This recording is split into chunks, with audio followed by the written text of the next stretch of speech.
All right. Hello, everyone. My name is José Herrera. I hope you can hear me. I have some general remarks that I'd like to say. I'll just give you a quick overview. I'm going to have a few general remarks that I would like to say, and I'm going to show a video that a hermano of mine made, documenting and voicing the mission of Time Machine and its integration into the veteran community and the active duty forces. And then after that, I will open up for some Q&A. So first and foremost, I would like to express my gratitude to Dr. Mossbridge and her team. The expansion of the Time Machine technology to veterans and active duty forces is a welcome and long needed development in our efforts to stop suicide, inoculate contagion impacts, and cultivate resilience among America's all volunteer force and veteran community. I would also like to thank and express my gratitude to Mike McCoy of Croatan Films for recently capturing the mission's voice through his filmmaking art. And lastly, I would like to thank my hermano, Bill Kaczynski, for going out of his way to assist with this mission and allowing us to utilize the University of North Carolina here at Wilmington. Over the past several years, I've been working on several projects and programs that address how emotionally laden information across transmediated networks have psychophysiological impacts on biological systems. And to break that down, I researched how weaponized information retrofitted within modes of warfare impact and incapacitate target audiences, institutions that lead to high point entropy. After finishing a contract with the State Department in 2018, I returned home and was confronted with a suicide epidemic that had long ravaged the veteran community. Heartbroken by my unit's growing list of loss at home, I took the steps necessary to find solutions. While I will not be able to discuss the multitude of solutions and programs here tonight in the next 15 minutes, I will begin by sharing where we're starting. And now I'm going to go ahead and share my screen and play a video that was created.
Sometimes I get these flashbacks, and I used to think that flashbacks weren't real, and then all of a sudden I just started getting them out of nowhere.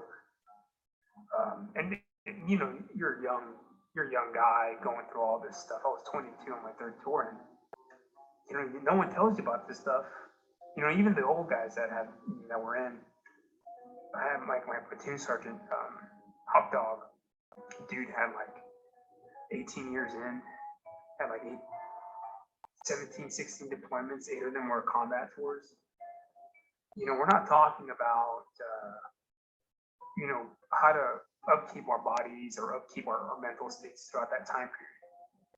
And just the op tempo was just so damn high that it's like no one ever has the time to really sit down and think through what we're doing to ourselves, how to process some of this stuff, and then how to live with it for the rest of your life.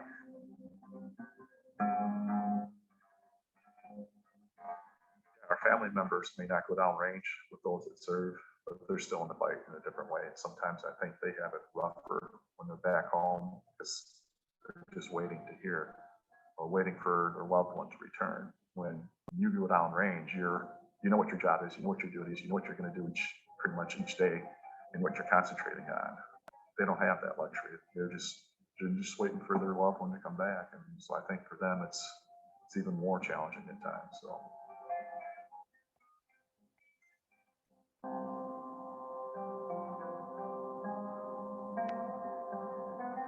I got to the point where I was so exhausted just going to the grocery store and being so aggressive going to the grocery store, that had impacts, with my family. They would see this. They wouldn't know how to react. How could they? Right? I was a firecracker ready to blow up. And so you see the effects of trauma. You see the effects of what war has done, not only just to service members, but to the families, to the overall citizenry. There's multi-tiered impacts. So it's like, there's ways to go about it. Technology is one of the ways.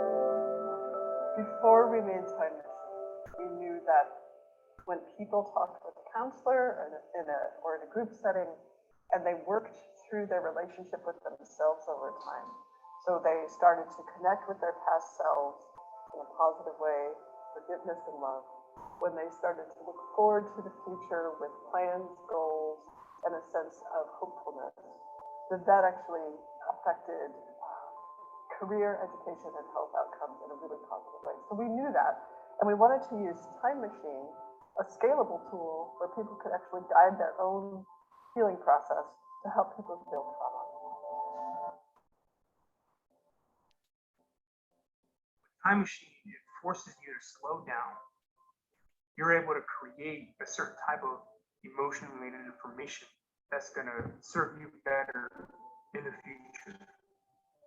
But go ahead and I can live with my old self or those older versions of myself.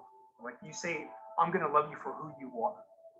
Something that's the type of information, emotion-related information that you're not seeing on a constant basis. So when you input that into the Time Machine and you receive that, it's not like some guy yelling at you, you need to love yourself and this and that. This is coming from you. Because it's coming out of your own physiology, it's coming out of your own mind, it's coming out of this potential individual that wants to be better. We actually showed scientifically that unconditional love, feelings of love without expectation of return or without any kind of conditions for oneself and for others, actually drove significantly positive improvements in feelings of overall well-being. In that study, it was 26 days long with 96 people. We also showed that people who had early childhood trauma who were much more likely to improve their feelings of overall well-being or their experience of overall well-being as compared to people who had less childhood trauma. There has to be some type of ethical impetus to upgrade our biological systems. And I think that's one of the biggest arguments that I have is we're seeing all these changes, all these things are happening, we're upgrading everything, but we're not upgrading the human. We're not upgrading our fellow citizens. And that's a nerve that's exposed. They say a lot of times technology can be that great, movement, of individuals in their life, or it can be a detractor. I think this is one of those things that can greatly enhance how people, see themselves, but also move forward in a positive direction. For the first time, we're being presented with technologies that are not weaponized, that can be used for certain types of agendas. Why not take the time to invest in that? And we got to start out somewhere. There's 52.9 million people in the United States that have some type of mental illness or some type of serious mental illness. 83% of Americans have experienced some type of traumatic event. One of the things that TOP focuses on is creating scalable interventions, technologies that can have some type of impact on what is the mental health crisis of today.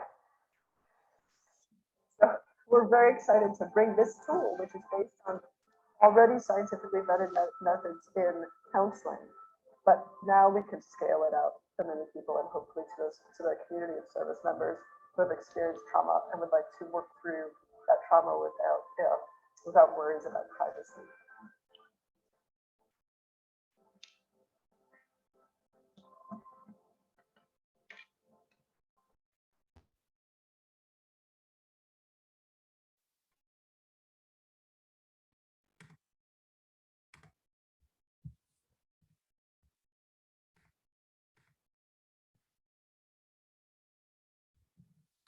Check. Can anyone hear me?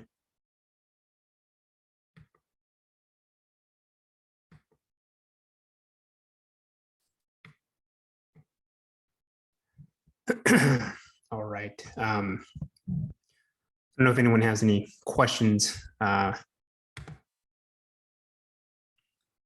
not, I do have a few things, a few more remarks that I'd like to make. Maybe from there, something might come up. Okay, so presently there have been over 120,000 veteran suicides recorded since 2001. In recent months, developments and publications from the American Warrior Partnership Initiative Operation Deep Dive revealed at least 44 veterans end their lives every day in the United States. That's 2.4 times more than the Department of Veterans Affairs, a rate of 17 suicides per day.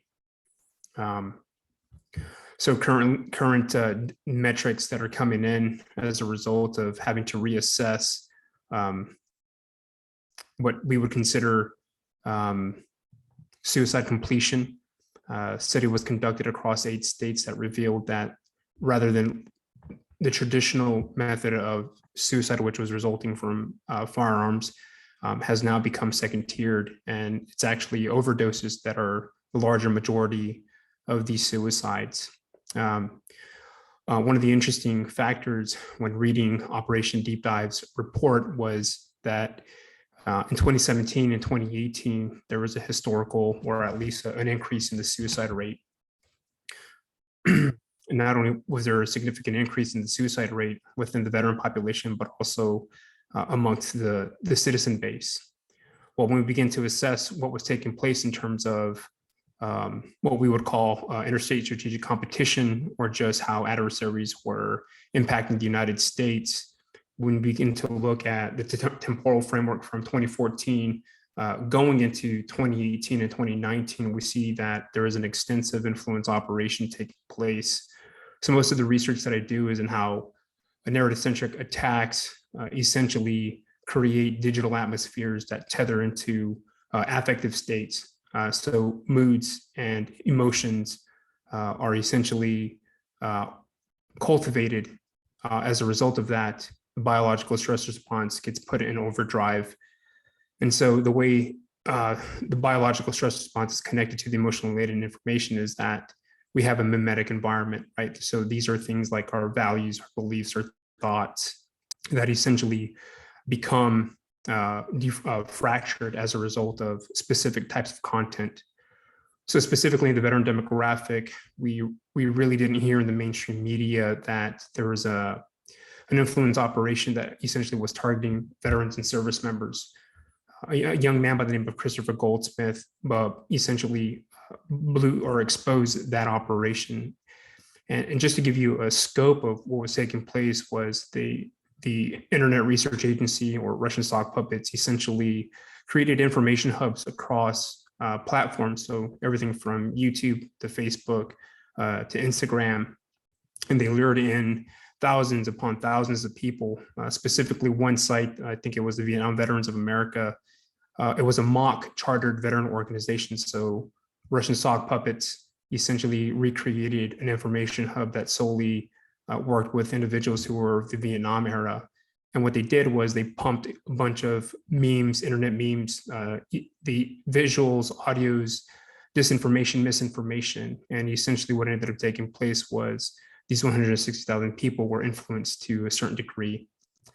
Why is that important? Well, it's important because if we look at the evolution of the brain, so for 150,000 years, humans archived information, knowledge, passed on, storytelling through the art of storytelling. And so our brains evolved to receive information in story terms.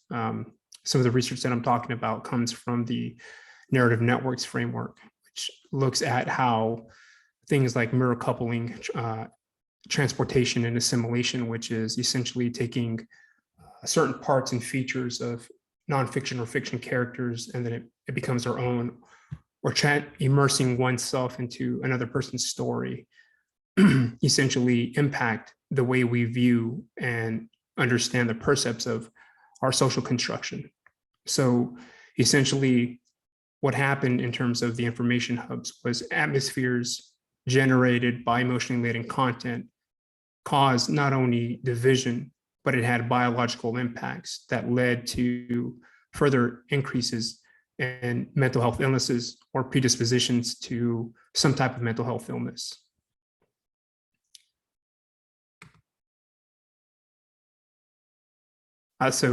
Ms. Grote, currently I don't have an answer to that right now. One of the veterans are using it. I can't give you an accurate account of that. I think on both ends of the spectrum, where we're at in terms of attempting to get Time Machine, especially specifically to the active duty community, is that we have to make certain administrative, we have to get an administrative okay from a higher echelon authority so that we can go ahead and actually begin to take in some type of data. As far as the veteran community goes, there are individuals that are using it. I can't give you a full answer to that, though.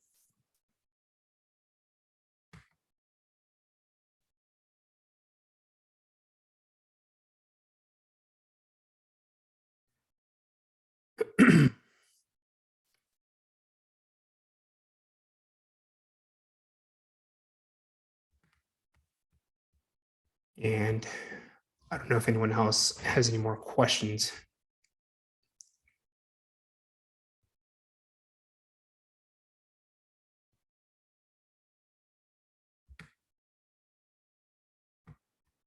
Well, I want to thank you for your time. I want to thank Tilt for allowing me to share a little bit today about what we're doing with Time Machine and how it's going to begin to essentially heal and set up what I call a biocognitive infrastructure, which is very much needed. So thank you for your time.